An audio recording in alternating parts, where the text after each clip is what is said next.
Hello guys, Tiwari classes HM में आपका स्वागत है। आप देखते रहे पूरी वीडियो। इसके मत करना है, तुम लोग भूल जाते हो। अब भूलने की वाली चिंता खत्म मेरे भाई दोस्तों, खत्म चिंता, जड़ से मिटा दूंगा भूलने वाली दिक्कत। ठीक क्या है, गॉस का प्रमेय दिमाग में ना सेट किया तो जिंदा जला देना है ना, क्या कर दूंगा आपके दिमाग में फिट।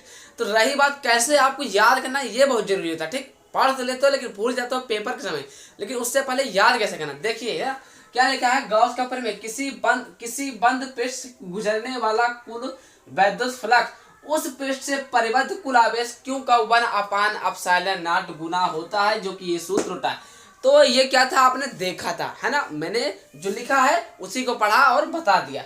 अभी क्या बाकी है समझाना। पेन पर रही बात, इस पर ध्यान देना, मार्कर पर और मुझ पर ध्यान देना, आपको समझ में आ जाएगा। देखिए करना क्या होता है दोस्त, क्या लिखा है गॉस का प्रमेय ऐसे आपको दे दिया 5 नंबर में। ठीक, तो करना क्या है, सबसे पहले एक चीज याद करना, छोटा सा चीज याद कर लोगे बड़ा चीज बना लोगे।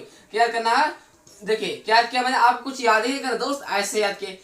क्या लिखा है, ये कैसा बंद पृष्ठ है, कैसा भाई बंद पृष्ठ। क्या यहाँ पे लिखोगे, किसी बंद पृष्ठ। देखो भाई आसान बहुत है ना, समझना पड़ता है बस। क्या लिखा है, किसी बंद पृष्ठ।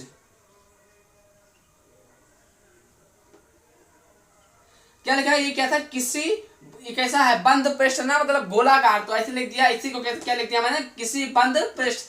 अब क्या कर दिया, इसे एक ये कर दिया। ठीक, किसी बंद पृष्ठ से गुजरने वाला, अब यहां कर देना कोई गुजर रहा ना, तो क्या लिखना है, किसी बंद पृष्ठ से गुजरने वाला,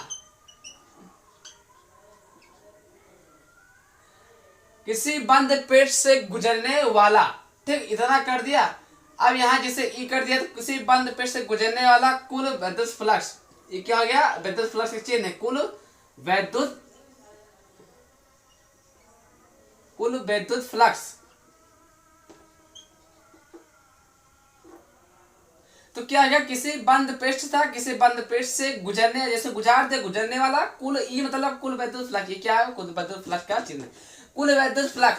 अब क्या करना है, मैंने क्या लगा दिया बराबर दोस्त, ये कर दिया कुल वैद्युत फ्लक्स। अब क्या करना है, इसके जगह आप क्या कर देना, उस पृष्ठ, कुल वैद्युत फ्लक्स उस पृष्ठ से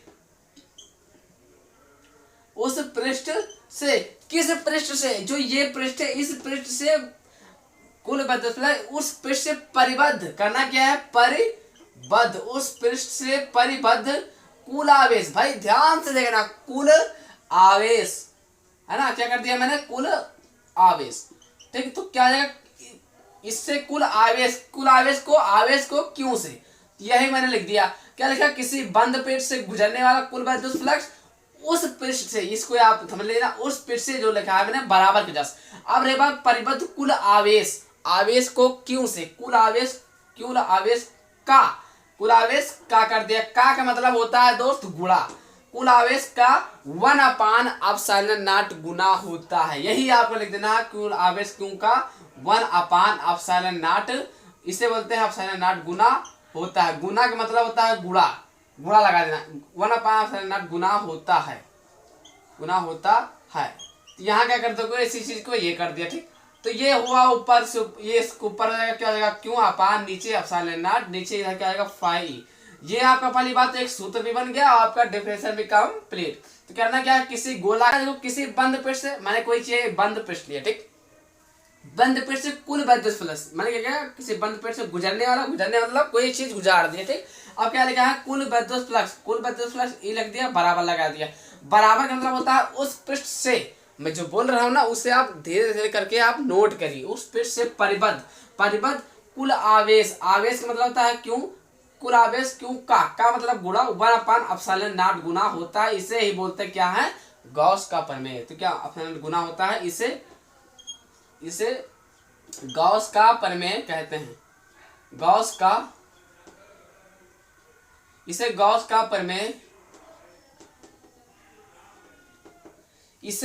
का प्रमेय कहते हैं दोस्त, गॉस का प्रमेय कहते हैं। तो ये पूरा सवाल, इसको आप ये सूत्र याद कर रखोगे तो ये आपका बन जाएगा। रही बात क्या, धीमे करके देख लेना, रही बात क्या, इसका मान सर कितना होता है, इसका ε0 का, तो लिख लीजिए अपने किताब में है ना, इसी में पूछा जाता है ε0 मान का कितना होता है, 8.85 गुणे 10⁻⁻12। और क्या हो जाएगा, कूलम स्क्वायर है ना, कूलाम स्क्वायर क्या होता है, प्रति न्यूटन से मीटर स्क्वायर। ये था किसका, ये ऑप्शन था 8.85 गुणे 10⁻⁻12 कूलाम स्क्वायर प्रति न्यूटन से मीटर स्क्वायर। तो समझ करते हैं आप लोग, वीडियो देख करके समझ गए। अगर सब समझ गए हैं तो प्लीज एक लाइक करके और सब्सक्राइब कर दोगे तो ऐसी वीडियो आपको मिलती रहेंगी बोर्ड परीक्षाओं के लिए।